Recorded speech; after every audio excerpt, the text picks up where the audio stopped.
Welcome to Backyard Cigars.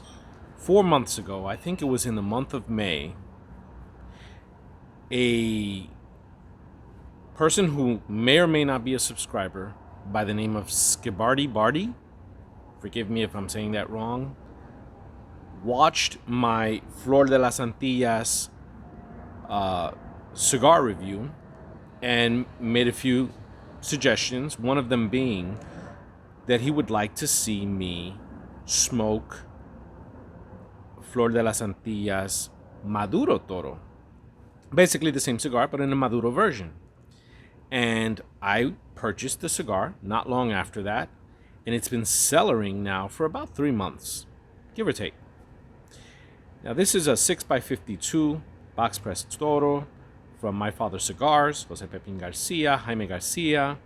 This is employing the same band, slightly different color in regards to the red, and just a little, it seems a little darker hue on the red, if you can see there. And this employs an Ecuadorian Habano Maduro wrapper, Nicaraguan binder, and Nicaraguan filler. So not a Nicaraguan puro. I definitely don't expect it to taste like the regular production of Flor de las Antillas. I don't know what to expect, but I do know that I'm going to get some of the darker notes that we commonly associate with a Maduro wrapper. So let's see where this is going. I gave it a nice V cut. I took about 3 puffs so far, and they've been just magical. It's just a wonderful draw. Wonderful.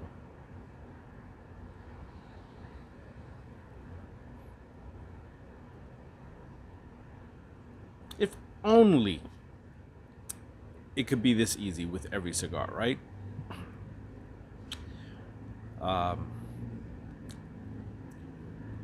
There's some hay up front. I don't always like that up front when I start a cigar, but I also understand that, the cigar is just developing, just beginning, so I let it work its way, and that's what I'm gonna do. Now, Barty, you didn't have to twist my arm to buy this one and smoke it, because it is a good cigar so far, and the reputation that this cigar has is, well, very well known.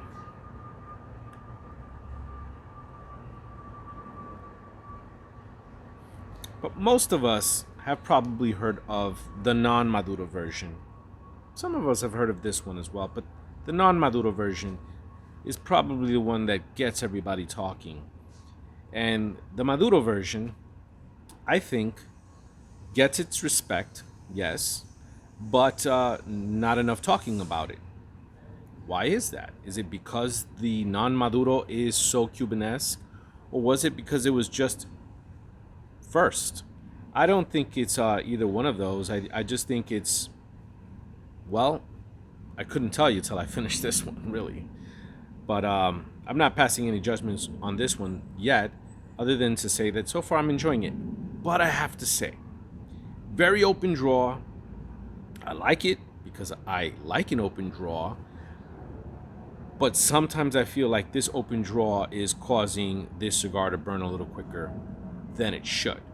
Now, the cigar was stored at 65, 66 RH for its time in the humidor.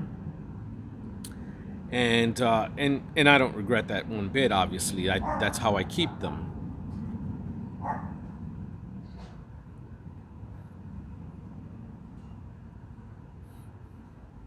But it is until now that I'm starting to get some coffee flavors.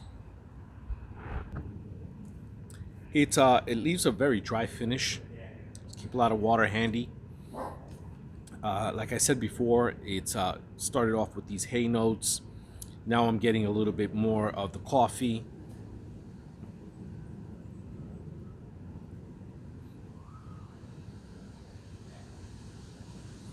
Some sweetness.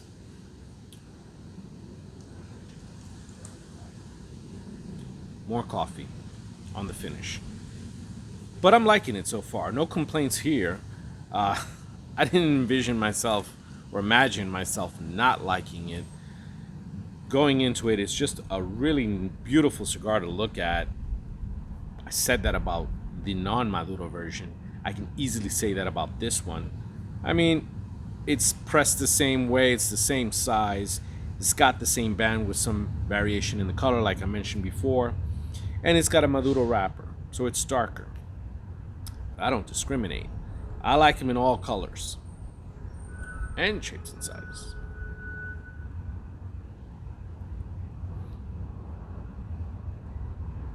Yeah, now I'm starting to get more of that, like a sweetness, and it's followed by that. It's like a coffee note, but I'm getting more sweetness right now, and I'm digging it. I'm liking it.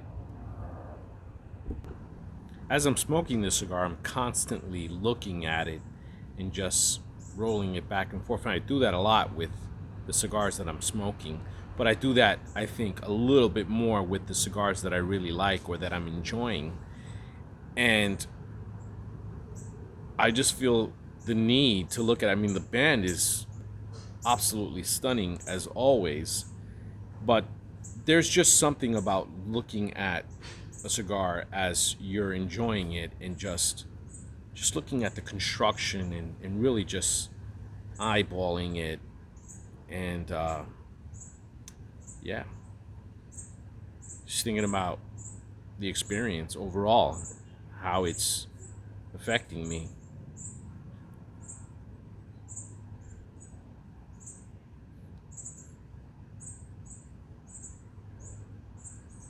You know, as a New Yorker, and this is it's a stereotype that holds true. We walk fast, we talk fast, we're always on the move, and it seems that even when we're not in a rush, we're in a rush.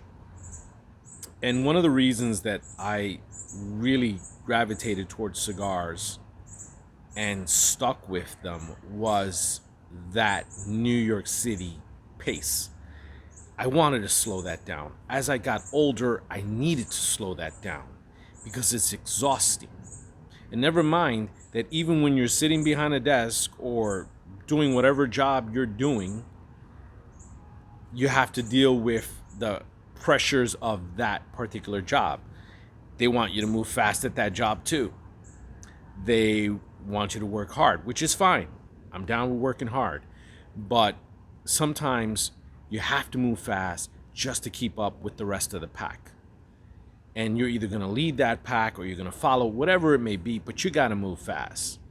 And walking down a New York City street, one of the common complaints that New Yorkers have about tourists is that, why are they walking so slow? What are they staring at? I play devil's advocate to that. What they're staring at is this beautiful city. The reason they're walking slow is because they're not accustomed to that New York pace. Some tourists, depending on where they're coming from, may have that within their cities, and they fit right in right away and they understand. Other tourists are coming from other areas of the country where it's not a normal thing to walk so fast every day, especially in the case of a tourist who really is not trying to get to his job, not trying to get anywhere in particular other than just moseying around, checking things out. But when you're smoking a cigar and you're smoking it the right way, things slow down. What do you mean by the right way, Jose? Well, I mean taking your time with it, not rushing it, not forcing the cigar to burn quicker than it should. Now look, this cigar is burning a little quicker than I may like, but I realize that the draw is a little open, not the worst of things to happen, better than a tight draw, I would say. And it's a big cigar, so I'm still getting fulfillment out of this experience, and I'm still getting the satisfaction that I was looking for. And also, sometimes, even if it's burning fast, say the first third, it may slow down in the second and in the final third. So I'm not worried about that. But yeah, smoking cigars is definitely going to help you just relax and just take it easy, and forget about the rat race, forget about rushing up and down the avenues. Maybe you don't live in New York City, but maybe you live in another big city somewhere else. It doesn't even have to be in the United States of America. It could be somewhere else. It could be in a busy Brazilian city.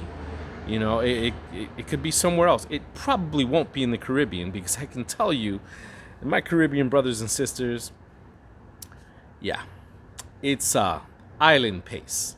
And that's different. For those of you who've been on vacation to the Caribbean, you know that you automatically feel it. It's a change of pace, because we're on a beautiful tropical island. No one's really in a rush to get from point A to point B. Not really. We get there when we get there.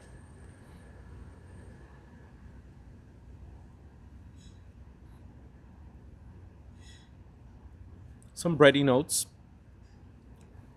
I'm getting now a little bit of spice and pepper, and still a lingering sweetness in the finish. So I'm gonna smoke a little bit more and come back to you with my summary. This is one of those rare occasions where not even in the second third did it really slow down. And I think the combination, my theory, the combination of the open draw and being kept at 65 RH, it kind of just created this crisp, drier burn. And when I say that, I mean, yeah, it's not as moist, but at the same time, it still felt very spongy. It's not a dry cigar. 65 is not going to dry out your cigars in any way. It's not detrimental to your smoking experience. But it would be interesting to see when I buy this cigar again, because I know I will, and keep it at a higher RH, how much slower it will burn. And it'll still be in an open draw, more than likely. That's how it was even with the natural. But I'm interested to see how much slower it will burn. This is one of those rare events where the cigar is hurrying me, and I'm in no way hurrying the cigar. Yeah, I think we've all been guilty of rushing a cigar. Perhaps the occasion where we're at, or maybe we don't, particularly like the cigar too much, so we just kind of want to get it over with and smoke what it's going to give us and get rid of it. I think it's happened to at least a handful of times to all of us, where we've rushed a cigar, even if we didn't mean to. We were enjoying it too much. We puffed on it a little too quickly. It happens. I think it happens less as you go further down into your cigar journey, because I don't know. I think you build up that experience where you learn to really not rush your cigar. I just want to say thank you for the recommendation from Barty on getting the cigar and reviewing it, because it's been a pleasure to smoke and it's been a good review. I think it gave me everything that I was hoping.